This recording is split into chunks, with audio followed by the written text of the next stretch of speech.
Alright guys, welcome to First and Goal. I'm your host, Flavo Rihanna, brought to you by Four Corner Sports. Alright guys, so we just concluded with the ending of the first round of the 2021 NFL Draft, alright? Excuse me. Hosted in Cleveland, Ohio, alright? I'm going to give you guys everything that has, the best selections, who got selected where they should have been selected, who are the winners as of right now in the first round, alright? Who made big mistakes and much more, all right? And who most likely is going to be a bust, who's going to excel, who's been selected for the right team, and all that above, all right? Without further ado, all right, so we're going to go on and start this process. So obviously we already know who the first overall pick was going to be. Yes, it was going to be Mr. Sunshine himself, Trevor Lawrence. Trevor Lawrence was definitely going to go number one. It was an obvious pick. I mean, the reason why Urban Meyer is there because he's going to be able to coach somebody who has such a great talent of Trevor Lawrence. All right, he was killing it in college football at Clemson. All right, he was always voted in as I believe back in his after his freshman year, he was already looked at as like, hey, the most highest top prospect rating quarterback since like John Elway or Dan Marino. But yeah, Trevor Lawrence got picked number one, going to Jacksonville Jaguars, or that combination of him and Urban Meyer. I'm very interested on how this is going to happen. I believe that we'll see what happens in the next couple rounds in the second, third, fourth, fifth, and sixth, seventh round. If they're going to be able to get him more weapons. I mean, I truly do feel that Trevor Lawrence is not going to be able to just go in there and get you into the playoffs, even if it's the AFC South. You still have Tennessee. All right, Houston is an anomaly right there. Indianapolis, all right, and you have Jacksonville. Oof, I mean, Jacksonville might finish third. I imagine they will have to finish third just because of Houston's messy situation. I mean, who knows if Deshaun Watson's going to be able to come back to play? Is he going to be on the commissioner's exempt list? Is he not? Plus, I mean, you have now some fluidity now in the AFC South. Yes, Ryan Tannehill is still the quarterback of the Tennessee Titans. You still have Derrick Henry there. He's in his prime right now. He had a phenomenal season last year. All right, with AJ Brown, he could fling the ball to Ryan Tannehill was able to fling the ball to AJ Brown. So you have weapons over there. All right. The Phillip Rivers ended up retiring for the Indianapolis Colts. All right, spent one season there. But now Carson Wentz is now the new quarterback in Indianapolis. Is able to reunite with his former offensive coordinator, who he had obviously a really good season in 2017 with his offensive coordinator in Frank Reich. Frank Reich is now the head coach in Indianapolis. So let's see how that tandem goes. I actually have high expectations for Carson Wentz. All right, I'm very happy he got out of Philadelphia. Not because I'm a fan of the Giants. But I just felt like that was such a messy situation. Ever since, he got benched, right? Well, no, not because he got benched. Ever since he got hurt, right, in that 2017 season when he ended up playing at the Coliseum against the LA Rams. And his MVP season, because he was going to win the MVP for sure. He was going to win the MVP for sure that year if he was able to complete the season. And to see Nick Foles, on that journey, on being able to carry the Eagles to their first, NFL championship, right? Win the Super Bowl. And Nick Foles is the one to do it. The backup, right? Carson Wentz was not the backup. All right, Carson Wentz was a starter. He got injured. Nick Foles comes in, is the backup. Man, oh man, like that really does hurt, right? I imagine that had to hurt Carson Wentz psychologically, mentally, but for him to go to to Indianapolis helped out a lot. But I'm jumping off topic. But yes, you have Trevor Lawrence now in Jacksonville. Now let's see what he's able to do. Let's see what weapons Urban Meyer and his staff are able to put out there so Trevor Lawrence can have a successful season. Going into pick number 2, Zach Wilson. Right? Zach Wilson. The Zach Wilson era begins in New York. Gang Green, get your popcorn ready just because You guys have something exciting in front of you. You have a new head coach in Robert Saleh. Joe Douglas, it seems like he's now the man in charge. He's running operations, right? It's not people from above him or anything like that. He doesn't have Adam Gase as his head coach, all right? Being able to manipulate his way around. I love the direction that the New York Jets are going. All right, the New York Jets had 2 picks in the first round. All right, I'll get to that second pick later on. But love what I saw from Zach Wilson that pro day. I think the Jets fell in love with him when he made that throw, off balance, flinging it about 70 yards. I mean, that's phenomenal stuff right there. Zach Wilson, hopefully he does well. I mean, I have very high hopes for Zach Wilson. I was very disappointed that Sam Darnold had to go, but I truly do understand why he had to go because of the fact that Joe Douglas did not draft Sam Darnold.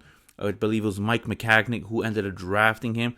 He was, at that time, Darnold started off his career with Todd Bowles as his head coach. He gets fired. He gets stuck with Adam Gase. Adam Gase gets fired after his second season with the Jets. Darnold gets traded to Carolina, right, where he's going to be in a better situation, all right, where he's going to have Christian McCaffrey in the backfield. He's going to have Matt Rule as the head coach, and now it leaves an opportunity for Zach Wilson. He can come in, flourish. He doesn't have to worry about battling it out with Sam Darnold, all right. Although there were many analysts saying that, hey, why don't you hold Sam Darnold? Let Zach Wilson sit. Let Saleh see what he could do with Darnold. Try to elevate his stock.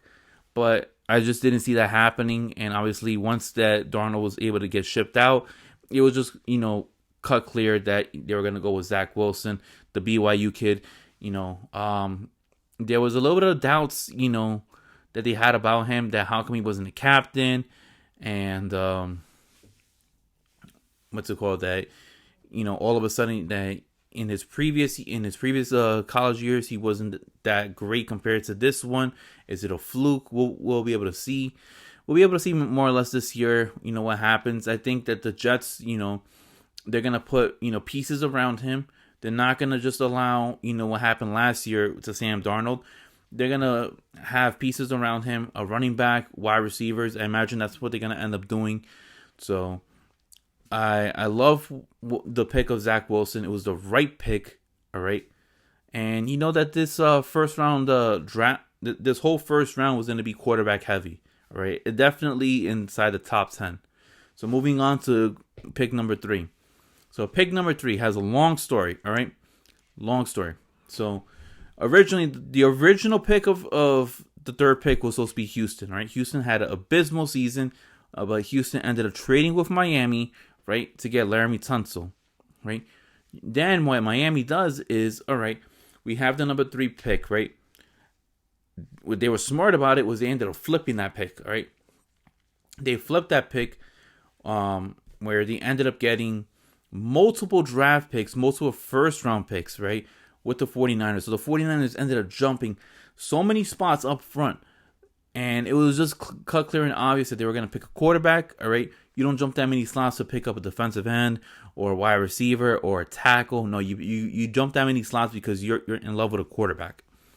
So we already know what the 49ers are doing. But getting on with this third pick, Miami, all right, falls into, I believe, pick number 12. They end up jumping from 12 to 6 with Philly and getting Philadelphia's 6th pick.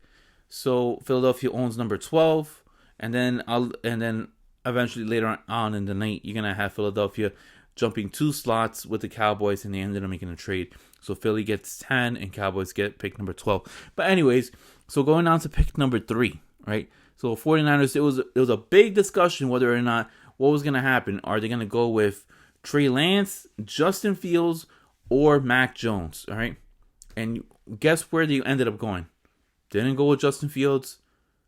Didn't go with Mac Jones. Oh, that leaves you with one option.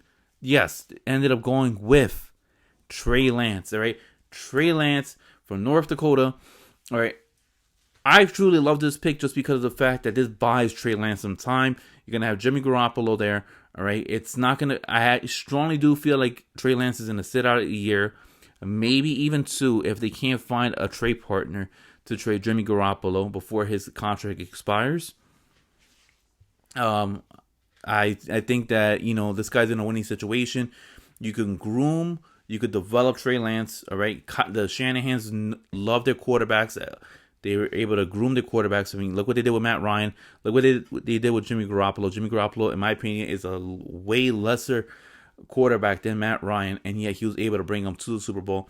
Plus, if you're able to develop Lance within a year, maybe a year and a half, see what you have. You might have a top 15, top 10 quarterback in the league with Trey Lance, all right. And I do believe with the weapons that they have around them, right, especially with their running backs, right, and they're gonna be able to use RPOs, right, play action passes with Trey Lance. I think it's gonna be a phenomenal system. All right, the West Coast system is going to work with the 49ers and Trey Lance. That marriage is going to be very, very set. It's going to be a very, very scary team in about a year or so with the 49ers, right? You're still going to have George Kittle at tight end over there, all right? You're still going to have that wide receiver. I forgot his name. He was infamous for his blocks. Not Emmanuel Sanders, but the other guy. But I can't remember his name. But anyways, I love this 49ers pick. 49ers look phenomenal. They might be the head class right behind, right ahead of the LA Rams in the NFC West. So moving on to pick number 4. So pick number 4. It was Atlanta. Atlanta had many different options. It was a question whether was Atlanta going to move back, or they're going to pick Kyle Pitts. What are they going to do? Are they going to draft a quarterback? Matt Ryan is getting older. If they go with Kyle Pitts, is because of the fact that they want to have an explosive offense and go for one last run at trying to go for a Super Bowl title. And then, they're most likely going to keep Julio Jones. If they trade back, they want to accumulate picks. They want to build for the future. If they pick a quarterback, you could already see the writing on the wall for Matt Ryan's career. No. What they ended up doing, they ended up selecting Kyle Pitts with the number 4 overall pick, all right, in the NFL draft. And wow, this guy has a high ceiling. This guy's like Travis Kelce, he has one of the highest, combine rating, that I can't really think about when was the last guy they had, rated this high in, at the tight end position. They say that he's a Travis Kelce type of player, Rob Gronkowski type of player. This guy is phenomenal. Well, maybe not Robert Gronkowski, just due to the fact that he's more offensive than trying to block for you. But what this means for in Atlanta is like, hey guys, look, this is definitely means that it's gonna be really impossible to stop the Atlanta Falcons offense. Right, with Calvin Ridley, Julio Jones. Right, you're gonna have Kyle Pitts in the middle. All right. Plus Matt Ryan flinging the football. Good luck trying to stop that. All right, you're gonna have to develop different type of schemes. All right, play zone. You're gonna have to have a spy in the middle. Kyle Pitts is too fast for linebackers. Right, he's too strong for cornerbacks. Right, he's gonna be able to outmuscle safeties. So I'm very curious to see how the NFC South is gonna be able to guard him. All right. Let's see what the Tampa Bay Bucks, the defending champs, going to be able to do with him. They have so many weapons on defense. Maybe they'll be able to contain him. New Orleans, I don't think they're going to be able to contain him. All right. Do I think the Panthers are going to be able to contain him? Nope. Bucks may have the best chance of containing Kyle Pitts, but even that's a stretch right there. But I truly do love the pick. Certainly do means that, hey, they're going to move on forward with Matt Ryan as their quarterback. So I'm not going to be able to go through all these picks, but Jamar Chase got picked by the Bengals, right? Though they were going to go with Penei Sewell, the tackle by Oregon. They wanted to go with Joe Burrow's, running mate. He had a connection with Jamar Chase back at LSU, so they ended up going with that. Jalen Waddle, all right. Jalen Waddle goes to Alabama. From Alabama to the Miami Dolphins, all right? Same thing that I just said before, all right? Tua Tagovailoa ended up having connection with Jalen Waddle when he was back at Alabama. So you kind of predicted the fact that, hey, get him a weapon, all right? With Devontae Parker on the outside, you're going to have Jalen Waddle, who might have a higher ceiling than Jamar Chase, all right?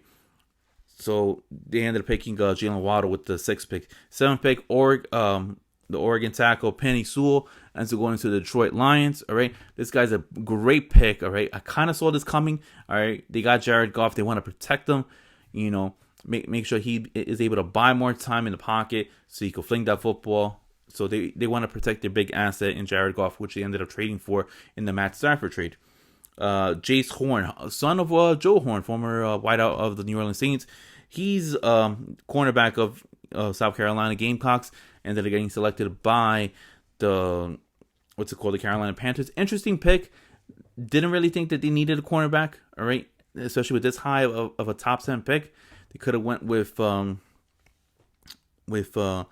different outlook, maybe like Devontae Smith or anything like that. But good pick overall. Patrick Surtain gets picked by the Denver Broncos with the 9th pick.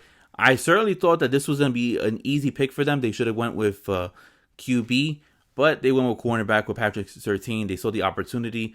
I just felt like, this is just a repeat of them, with when they ended up having Chris Harris on the cornerback, and they had Aqib Talib.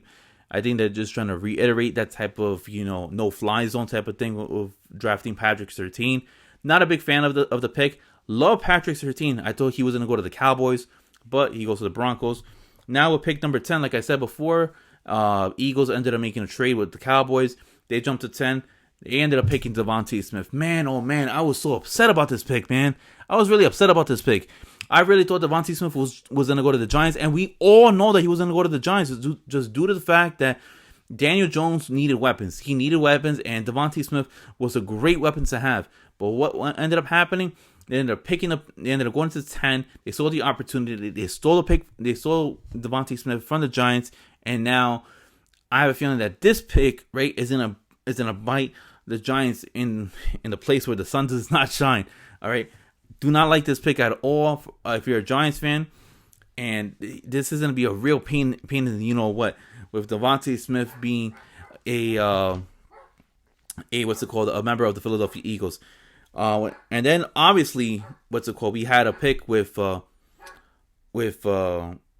Giants. The Giants ended up trading back with Chicago, right? So Giants go to 20, Chicago goes to 11, and what do you know? Justin Fields, yes, he is now officially the quarterback of the Chicago Bears. Chicago, you guys finally have a quarterback that you might be able to enjoy. No longer Mitchell Trubisky. Now you have the Justin Fields era starting with you. And a lot of people were picking even like Mel Kiper and stuff like that, saying that he was the second best quarterback right behind Trevor Lawrence. I truly love this pick for the Chicago Bears. The Bears have something to look forward to now. Truly do love this. All right, let's see what he can do. This guy has wheels. This guy has an arm. He's a winning quarterback. He's been in a winning situation. Let's see if he can guide the Chicago Bears to some type of glory, some type of happiness, because Mitchell Trubisky was not it. He was not it at all. All right, so I'm gonna skip a couple picks. I told you that the Jets were gonna had another pick. They ended up picking a guard in Elijah Vera Tucker. Smart move. You're gonna protect. You're gonna end up protecting Zach Wilson. You want to make sure that your prized product is protected at all times. So having Elijah Vera Tucker after you had made a pick last year on selecting a tackle, it just shows that they're just trying to protect their quarterback. They're trying to protect their prized possession right there, making sure that he's not going to be injured. You saw what happened to Justin Herbert. You saw what happened to Joe Burrows actually too. So can't afford that to happen to Zach Wilson.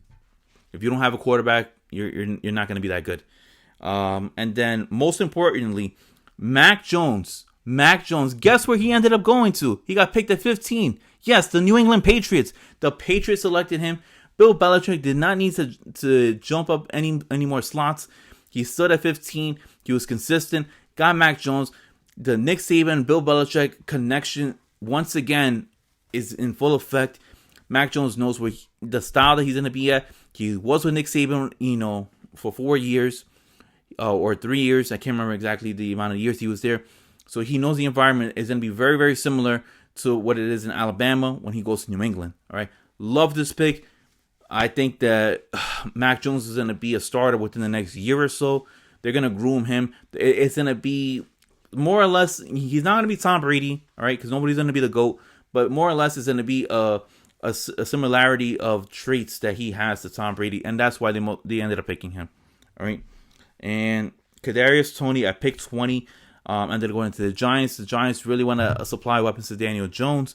Daniel Jones, this is a make or break season. If this is not it, Giants are going to most likely move on. They're not going to pick him up after this year. And then, yeah, guys. Oh, I'm sorry. Lastly, the last guy I'm gonna talk about is pick number 24, Najee Harris. Pittsburgh really needed a running back. All right, James Conner goes to the Cardinals. Man, oh man, this might be one last run for Big Ben to just try to make a move in to try to make a Super Bowl run. If not, this might be it. But Najee Harris, great pick, Alabama running back. All right, one of the best productions, year that an Alabama running back has had in quite some time. Even better than Derrick Henry. But yeah, let's see what he's able to do in the Steel City. All right. Chiefs did not have a pick this year. They ended up trading, their 31st pick to the Baltimore, and they ended up getting Orlando Brown, the tackle. But that's all, everybody. Let me know what you think. Let me know if who ended up being successful and who ended up not being successful team-wise. And did you like Justin Fields going to Chicago? Did you like Zach Wilson going to the Jets? Did you like Mac Jones going to to the Patriots? Let me know what you think in the comment section below. Please hit that like and subscribe button, and I'll see you guys next time. Peace, guys. Have a good one.